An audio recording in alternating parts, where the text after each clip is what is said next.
पुराने समय में एक रियासत हुआ करती थी। रियासत की बड़ी रानी की गौतम बुद्ध के प्रति बहुत निष्ठा थी। उस रियासत के महाराज देवराज की दो रानियां सुरुचि और सुनिधि थी। राजा देवराज की पहली पत्नी सुरुचि थी, जिसका स्वभाव किसी साध्वी की तरह था। वो गौतम बुद्ध को अपना आराध्य मानती थी और उनके बताए मार्ग पर चलने की कोशिश करती है। उनके साथ उनका बेटा वीर भी खेलता रहता, लेकिन देवराज का पूरा ध्यान अपनी दूसरी पत्नी सुनिधि के ऊपर ही रहता। वो देखने में बहुत ज्यादा खूबसूरत थी। इसी खूबसूरती की विलासता में महाराज खोए रहते। राजमहल की ज्यादातर तमाम सुख सुविधाएं दूसरी पत्नी सुनिधि और उसके बेटे सुमंत को ही मिला करती। दोनों ही पत्नियों के राजदुलारों की खिलखिलाहट से पूरा महल जगमग रहता। रियासत के लोगों को भी पता चल चुका था कि उन्हें होने वाला राजकुमार मिल चुका है।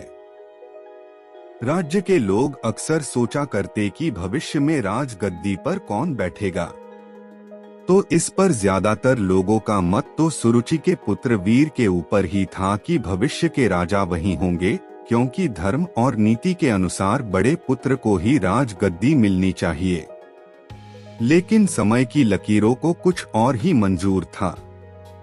देवराज की पहली पत्नी सुरुचि का स्वभाव बड़ा शांत और न्याय संगत था।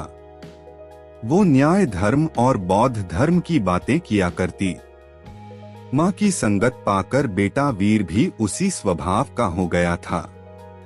वीर अब बड़ा हो रहा था, उसका स्वभाव ऐसा हो गया कि उसे जो भी मिलता वो भी माँ की तरह संतोष कर लेता। समय का चक्र चलता है और एक दिन रियासत का दरबार सजा हुआ था। उसी दिन भावी राजकुमार के नाम की घोषणा भी की जानी थी। सभी इस बात को लेकर आत्मविश्वासी हुए पड़े थे कि होने वाला राजकुमार वीर ही होगा। महाराज अपनी पत्नी सुनिधि के साथ सिंहासन पर बैठे हुए थे। महाराज छोटे बेटे सुमंत को दुलार रहे थे। वहीं वीर अपनी मां सुरुचि के साथ दरबार में बैठा हुआ था। सभी पुरोहितों ने वीर की मां को बता दिया था कि आज राज दरबार में वीर के राज तिलक की पूजा है, उसे तैयार करके लाना। वीर की मां सुरुचि ने भी बड़े दुलार से अपने बेटे को तैयार किया और ईश्वर के सामने प्रार्थना की और माथा टिकवाया। महल में शंख बजने शुरू हुए। पुरोहितों ने वीर का नाम भी लिया। बालक वीर सौम्य अंदाज में पिता की गद्दी की तरफ बढ़ा और अपने पिता का आशीर्वाद लिया। पिता आशीर्वाद देने के लिए हाथ उठाते की दूसरी रानी सुनिधि ने पीछे धकेल दिया। वीर की आंखों से आंसू गिरने लगे। भरे राज दरबार में गुस्से से लाल रानी सुनिधि ने वीर की कलाई को मोड़ दिया था। उन्हें सिंहासन पर पहुंचने से रोक दिया। फिर सुनिधि ने अपने कड़े शब्दों और सख्त आवाज में कहा कि तुम इस सिंहासन और महाराज की गोद में बैठ नहीं सकते। सिंहासन में बैठने वाला काबिल हो या ना हो, वो चहेती रानी का पुत्र ही होना चाहिए। तुम दासी के बराबर वाली रानी के पुत्र हो। सिंहासन पर मेरा पुत्र सुमंत ही बैठेगा और जो सिंहासन पर बैठेगा जनता उसी को राजकुमार मानकर आदर सम्मान देगी। तुम जाओ अपनी माता के पास और बुद्ध की सेवा करो। मेरे रहते तुम्हें आत्मसम्मान कभी नहीं मिल सकता। जाओ पहले अपना भाग्य बदलकर आओ, राजकुमार बनने के लिए तुम्हें मेरी कोख से जन्म लेना पड़ेगा। यह सब सुनकर पूरा राज दरबार हक्का बक्का रह गया। सबको आश्चर्य भरी नजरों से महाराज देवराज की ओर देखे जा रहे थे कि महाराज कुछ बोल क्यों नहीं रहे। लेकिन महाराज बोलते भी क्या, वे नजरें झुकाए बैठे थे, क्योंकि उनकी आंखों और मन पर तो रानी सुनिधि की खूबसूरती और विलासता का पर्दा पड़ा हुआ था। ऐसे में भला वो रानी का विद्रोह कैसे कर सकते थे। अगर वो रानी का विद्रोह करते तो उनकी विलासता भरी रातें कैसे रंगीन होती, खूबसूरत जिस्म का आनंद लेने से वंचित हो जाते। वीर को अपनी सौतेली माँ की बातों से ज्यादा बुरा अपने पिता के चुप रहने का लगा। कुछ देर बाद वो राजमहल के बाहर चला गया। संध्या आरती का समय हो चला था। वीर की माँ सुरुचि ने वीर को अपने पास बुलाया। वीर का चेहरा देखकर वो घबरा गई। वीर ने उनसे कहा कि माँ, पिताजी हमारे साथ ऐसा क्यों करते हैं? अब हमारा क्या होगा? क्या मुझे कभी किसी का मान सम्मान प्राप्त नहीं हो पाएगा? जवाब देते हुए वीर की माँ ने अपनी उंगली से मंदिर की तरफ इशारा किया। यह कमरा कुछ दूरी पर था और इसमें महात्मा बुद्ध की प्रतिमा, मूर्ति रखी हुई थी। वीर ने इशारा करते हुए पूछा, वहां क्या है माँ? जवाब देते हुए माँ बोली, वो महात्मा बुद्ध है, वहीं तुम्हें सिद्ध बनाएंगे। उनकी शरण में जाओ बेटा। बुद्धम शरणं गच्छामि। ये पंक्ति सुनते ही वीर ने बहुत अच्छा महसूस किया। सुरुचि बोली, बेटे, तुम्हारे लिए इस सिंहासन से भी कहीं बड़ा और आगे का सिंहासन बना हुआ है। इसलिए इस सिंहासन लालसा व मोह त्याग कर उस बड़े सिंहासन को प्राप्त करो। जब तुम उस सिंहासन पर बैठोगे तो लेकिन उसे पाना इतना आसान नहीं। जीवन के उस सिंहासन तक तुम्हें महात्मा बुद्ध की शिक्षाएं लेकर जाएंगी। लेकिन वीर को अब भी ये समझ नहीं आ रहा था, माँ आखिर किस तरह के सिंहासन की बात कर रही है, जो राज सिंहासन से भी कहीं बड़ा है।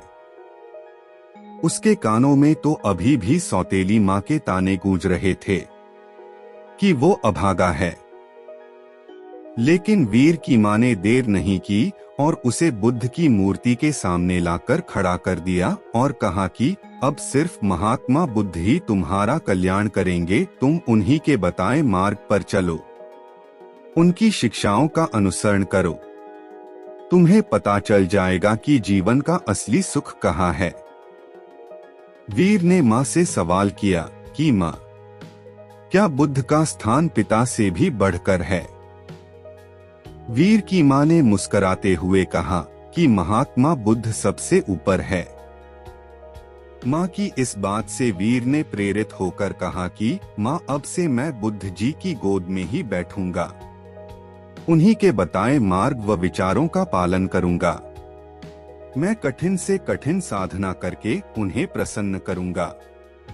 इनकी शिक्षाओं को अपने जीवन में उतारूंगा। वीर ने बड़े दृढ़ निश्चय से कहा कि देख लेना माँ, एक दिन बुद्ध मुझे अपनी गोद में जरूर बैठाएंगे। रानी सुरुचि अपने बेटे की इन मासूम बातों को सुनकर हैरान थी। माँ ने वीर को गोद में उठाया और कहा कि पूरे मन से बुद्ध की बातों का अनुसरण करो। वीर भी गोद से उतरते हुए जवाब दिए कि आज से मेरे आराध्य बुद्ध हो गए हैं।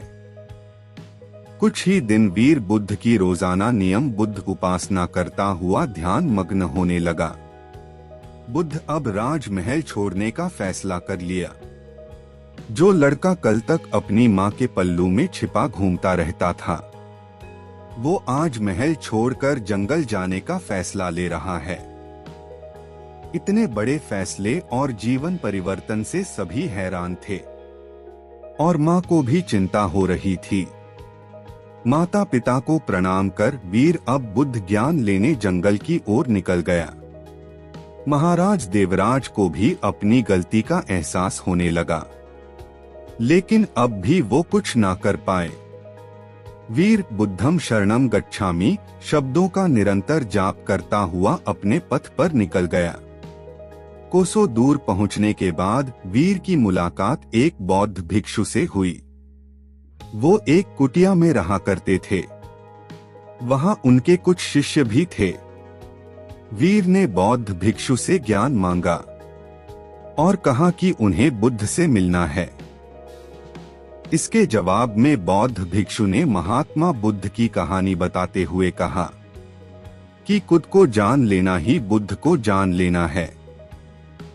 लेकिन फिर भी वीर ने बुद्ध से मिलने की जिद नहीं छोड़ी। तब बौद्ध भिक्षु ने कहा, तुम अभी आराम करो, मैं कल सुबह तुमसे बात करूंगा। पूरी रात गुजर गई और वीर बुद्धम शरणम गच्छामि का जाप करता रहा। सुबह हुई तो वीर ने बौद्ध भिक्षु से फिर सवाल किया। भिक्षु ने जवाब में कहा कि अभी मेरी एक अंगूठी खो गई है, उसमें मेरी जान बसती थी, उसे खोज दो फिर मिलवाता हूँ। वीर पूरे मन से उस अंगूठी को खोजने में लग गया। सुबह से रात हो गई, लेकिन अंगूठी नहीं मिली। फिर बौद्ध भिक्षु ने वीर को दिया लेने के लिए कुटिया के अंदर भेजा। वहां पहुंचकर वीर ने देखा कि अंगूठी तो अंदर ही संभाल कर रखी हुई है। यह दृश्य देखकर वीर को बहुत दुख हुआ। उसने बौद्ध भिक्षु से कहा कि जब आपने अंगूठी को अंदर ही रखा हुआ था तो आपने मुझसे बाहर क्यों तलाश करवाया। इसका जवाब देते हुए बौद्ध भिक्षु बोले कि ठीक इसी तरह बुद्ध भगवान भी तुम्हारे अंदर विराजमान है, फिर भी तुम उन्हें बाहर क्यों खोज रहे हो। खुद को मोह, सम्मान, लालच, बुराई, अपमान, क्रोध, क्रूरता, ईर्ष्या जैसे भावनाओं से मुक्त कर दो। किसी की बातों का बुरा मानना, क्रोध करना और किसी भी प्रकार लालसा मन से त्याग दो। बस इतना ही करना, फिर देखना बुद्ध तुम्हें तुम्हारे अंदर ही मिल जाएंगे। इसके बाद वीर जब यह भी समझ गए कि बुद्ध एक साधारण पुरुष से कैसे महात्मा बुद्ध बने थे, तब इसका उनके मन पर बहुत प्रभाव हुआ। वह बहुत प्रेरित हुए। वीर ने अब गहरे ध्यान में डूबकर बुद्ध की उपासना आरंभ कर दी। जैसे जैसे वीर का ध्यान गहरा होता गया, उसी तरह वीर को आत्मज्ञान की प्राप्ति होने लगी। एक वक्त ऐसा आया कि वीर की सारी चाहतें मर गई।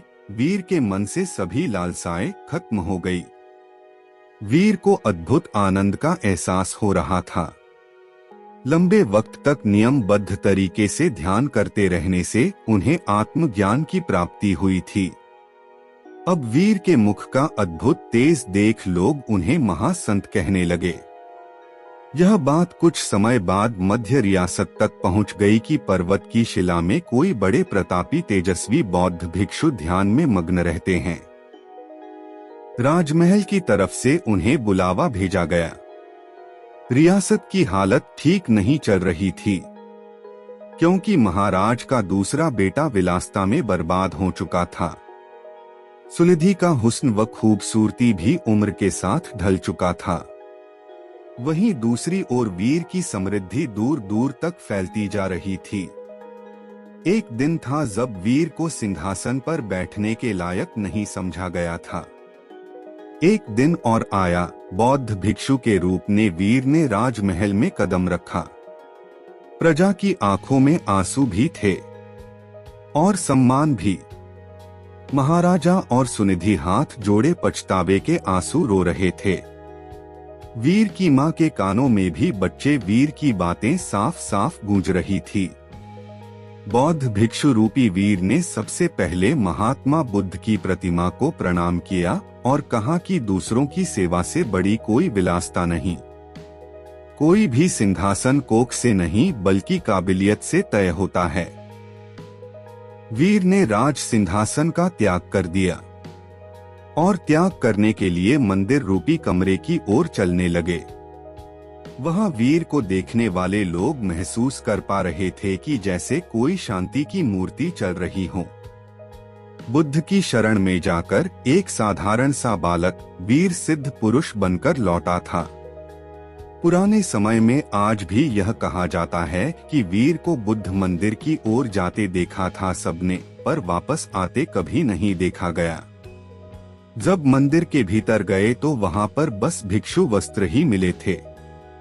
कहा जाता है वह सिद्ध हो चुके थे, उन्होंने बुद्ध की शरणों में शरण ले ली थी। दोस्तों, कर्म भाग्य से कहीं बड़ा होता है। बुरा कर्म धीरे धीरे मनुष्य से एक दिन सब कुछ छीन लेता है, मन का चैन, सुख, शांति, धन, संपदा, वैभव, सम्मान, प्रतिष्ठा। बुरा कर्म गलत आदतें एक दिन मनुष्य का जीवन नर्क बना देती है। दोस्तों, इस कहानी से हमें यही सीखने को मिलता है कि ईश्वर सभी के अंदर, इसकी खोज स्वयं करें। ईश्वर की मौजूदगी का एहसास जरूर होगा। जीवन में कोई पाप ना करें, हमेशा मदद करें और इंसानियत को जिंदा रखें। जीवन सफल होगा।